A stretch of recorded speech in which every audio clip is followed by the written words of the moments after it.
అసలు ఎందుకు మగవారిలోనే specially inguinal hernia ఎందుకు రావాలి అండ్ ఇది ఒక ఏజ్లో వస్తుందా అని అడిగితే అప్పుడే పుట్టిన చిన్నపిల్లాడి నుంచి ముసలివారి వరకు ఎవరికి అయినా సరే ఈ ఇంగ్వైనల్ హెర్నియా వచ్చే ఛాన్సెస్ ఉంటాయి. బట్ అసలు ఎందుకు అంత చిన్నపిల్లాడికి కూడా హెర్నియా వస్తుందా అని డౌట్ ఉంటే 100% ఎస్ అంటాం.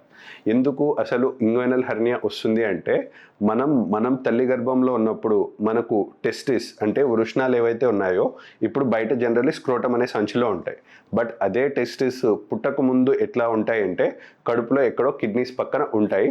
అవే కిడ్నీస్ పక్కన ఉన్న టెస్టిస్ కాస్త మనం ఇంకా పుడతాము అనగా స్లోగా జారుకొని కడుపులో ఉన్న కండరాల్లో ఒక చిన్న గ్యాప్ అనేది సృష్టించుకొని ఆ గ్యాప్ ద్వారా కడుపులో ఉన్న కండరాల్ని దాటుకొని కడుపు దాటేసి బయట స్క్రోటం అనే సంచిలోకి ఎంటర్ అవ్వడం జరుగుతుంది.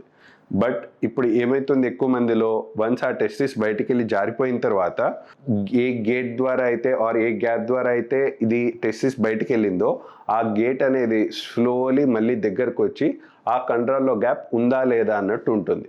బట్ ఆ గ్యాప్ అనేది కంప్లీట్లీ క్లోజ్ అవ్వకూడదు. ఎందుకు, మనకు టెస్టిస్ అనేది బాడీని దాటుకొని బయటికి వెళ్ళింది.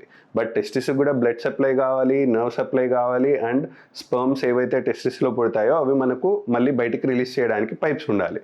సో అందుకే ఈ గోడలో ఒక చిన్న గ్యాప్ సృష్టించుకొని ఈ టెస్టిస్ బయటికి వెళ్ళిపోయినా సరే ఆ గోడలో ఒక చిన్న హోల్ అయితే అందరికీ కూడా ఉంటుంది. అలాగున్న చిన్న పైప్స్ కాస్త ఆ గ్యాప్ బాగా మజిల్స్ దగ్గరకు వచ్చేసి అతుక్కుపోతే ఎటువంటి ప్రాబ్లం ఉండదు. కానీ ఎవరికైతే ఆ గ్యాప్ అనేది సరిగ్గా క్లోజ్ కాక అలానే ఉండిపోయి ఆ గ్యాప్ అనేది కొంచెంగా పెద్దదవుతూ ప్రెషర్ పడినప్పుడల్లా బయటకు వస్తుందో వారికి ఇంగ్వైనల్ హెర్నియా వచ్చే ఛాన్సెస్ ఉంటాయి.